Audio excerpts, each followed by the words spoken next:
met a couple of people today, and I've had a couple of conversations with one-to-one clients. And to win, to actually win, means just staying on track. Stay on track. I look at people in the eyes and I think, is she listening to me? Is she taking me in? Is she listening to my words? Is she reading my text?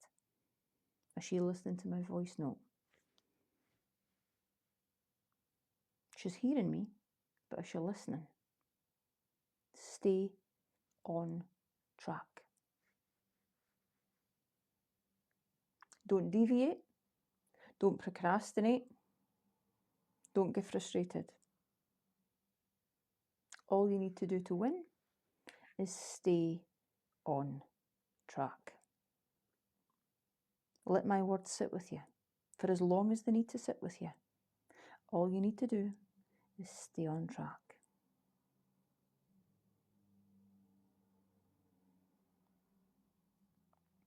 All of us, every single last one of us, could give in to discouragement.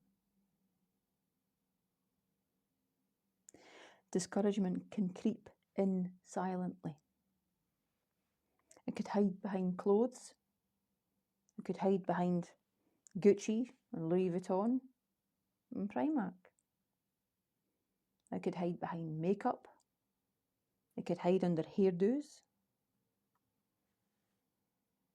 It could hide behind a smile. Discouragement can. It could even hide behind a nice suit. 2-piece, 3-piece, and a nice pair of kitten heels. It could hide behind all of that, put together.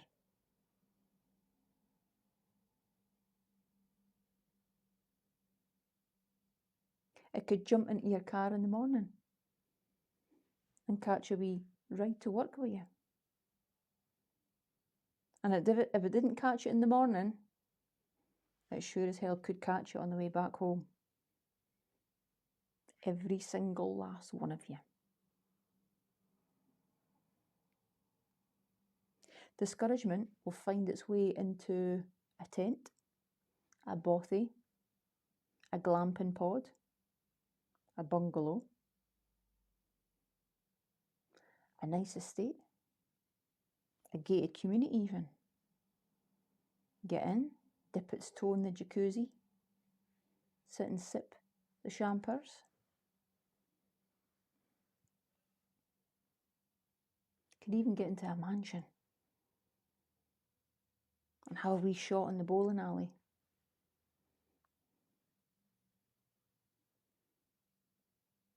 It'll sit down at the dining room table and sit and have a coffee with you.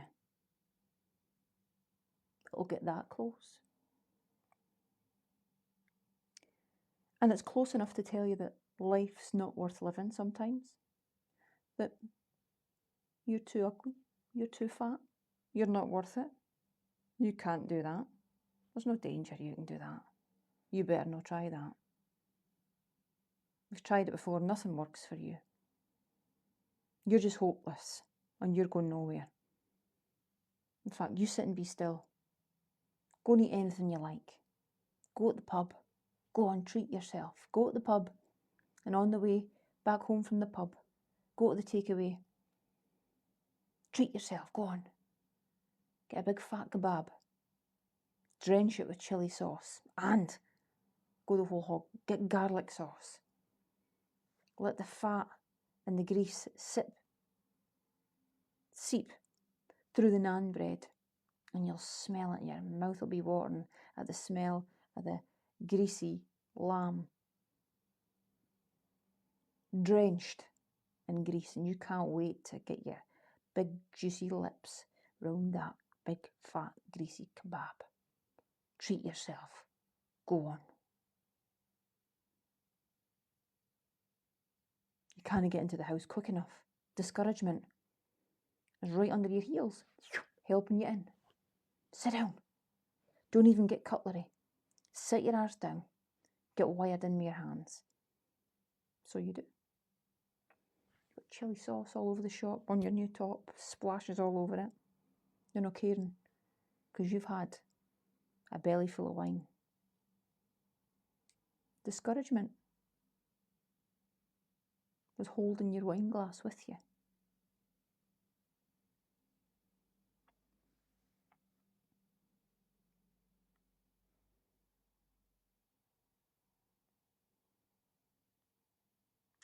Discouragement will force you to make bad decisions, poor decisions. It'll make you question the good. It'll make you question the progress. I'm going to give you an analogy of steps. Steps from here to here. Distance. Steps indicates a process. To get from here to here, you can't jump the process. You can't skip the process.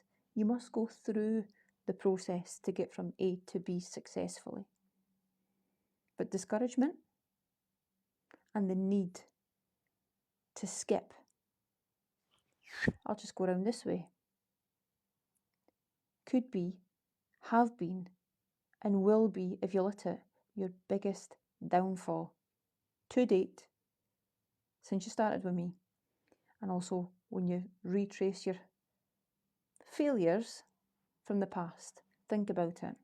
You've tried to skip it, you've not seen the process, and you've let discouragement get under your heels, hold your glass, get in the back of the taxi with you, get in your ear. You fell foul to discouragement, haven't you? Easy done. Too easy done.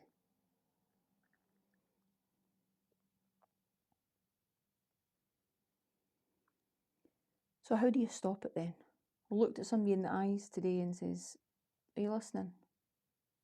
She was listening. Will she take my advice?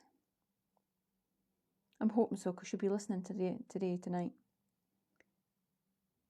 Will the other one listen? For a while. Will the other one listen? Yeah, for a good while. Will discouragement catch them? On the basis of what I've seen before? Probably. So how do you stop that? How do you stop discouragement? Here's my top 5 tips. You've got to remember why you started in the first place. If you've got a predisposed genetic condition in your family and you're standing in the kebab queue, you're kicking the arse out the wine, you're 4 or 5 stone overweight, you're going into that, what do you call it, like sinking sand, and you're going to struggle to get out the sinking sand because nobody's going to be able to grab you to get you out the damn stuff. And you know it. So you can't go there. You just can't go there. And sometimes you're not enough. And it's got to be about, we're children, we're family. So make it about them. If they're worth it enough and they're important enough, you'll keep discouragement at bay.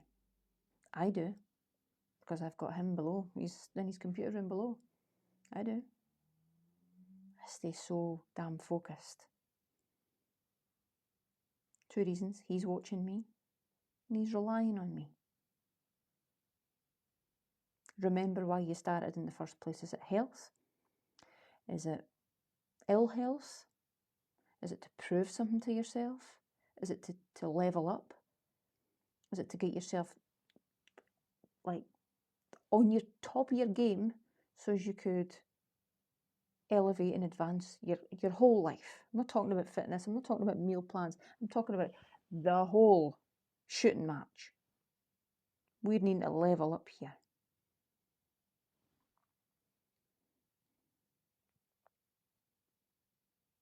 What compelled you to start? What was it? Remember why you started. What compelled you to take the first step to say, there's my money and in? What was it? Remind yourself of that. Another question, if you don't change and you were to stay the same and you were to let the usual discouragement set in, come in, show its ugly face again, where are you going to be in 5 years, 10 years, 15 years? Where is it going to take you if you stay the same? if you let discouragement keep discouraging you? Where? Only you can answer that. Some of you are maybe dicing with the devil and playing with fire, because your health is everything, everything, which is why accountability is so damn important. You can't let a holiday, a wedding, a half term get in the road of that. You can't. You've got to show up for it. And if you're showing up for it, you're reminding yourself constantly that discouragement isn't far away, and I'm keeping it here, and I'm doing everything I can to stay on track. And it's easy, but you've got to want to.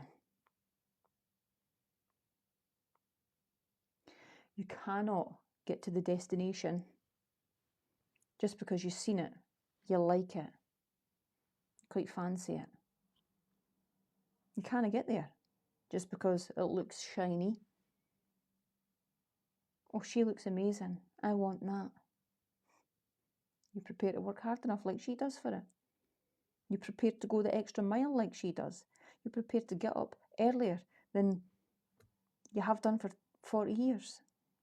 You're prepared to sweat, to get out of breath, to get the burny feeling in your chest. You're prepared to go there. Looks good.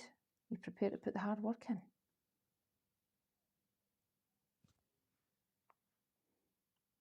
Visions sometimes torment people, which is why I get a lot of shit on Facebook. Visions torment people. And it's painful to be a visionary because you could see the vision, but you still deal with the situation that you wake up to every day. So you could see it, but you deal with it. And sometimes that's painful because you can't get there, and you'll only get there once you go through the process. And some people can, some people can't, and some people won't. And you've got to decide which one you're going to be. Can, can't, or won't. And if you've got a growth mindset and you've listened to all the mindset work and you've done the mindset work, now listen to me. Listen very carefully. There's people that have worked with me for 3-4 years and they've done a lot of mindset work with me. And as soon as a curveball has been thrown from any side, I think, has she done any mindset work at all? I've seen people turn on a sixpence. Think, holy shit. It's all fine to watch a mindset session. It's a different thing to do the mindset work required to go through the process to get the shiny stuff and to, one, be the visionary, but two, be the person that gets it. Be the person that gets it. And that requires commitment, grit, determination, getting off your arse, sweetheart, and moving. You've got to move. You've got to show up for these workouts. You've got to stop being a wee weakling and stand with your 2 kilograms and give it some nearly. You've got to go and put your money in your hand in your pocket and buy a 6 kilogram dumbbell instead of the 2 that you've been using. You've got to go on Amazon and order something. Do you believe that? You've got to be accountable to Shelley Booth. After all, is she your coach? Am I your coach? Or not? Are you using me until you've used me up? You've got to have it in you. You've got to want to get there. Be it, see it, and do it. You've got to have the grit. There's so many people who are fucking gritless. Gritless, knickerless, just stupidness. A lot of the time. Stick to the plan. Stick to the plan. Stay on track. That's it. Nobody's starving you. Nobody's putting you through pain, muscle pain. Nobody's forcing you to be really, really, really uncomfortable and ill. Stick to the plan. finish something that you started. See it through to its end point. And it's that simple.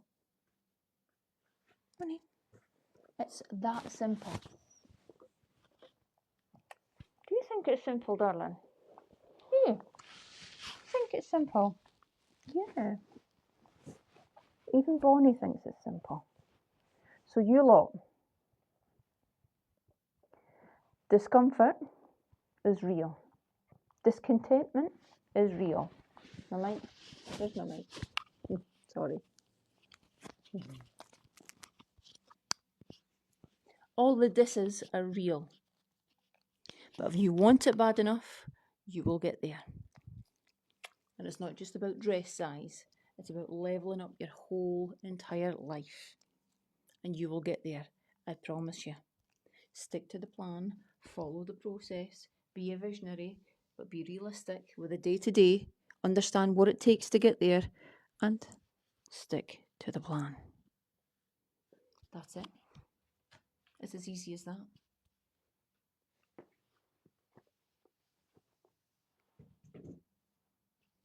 My parting words, stay on track. Where's the mic? That's it.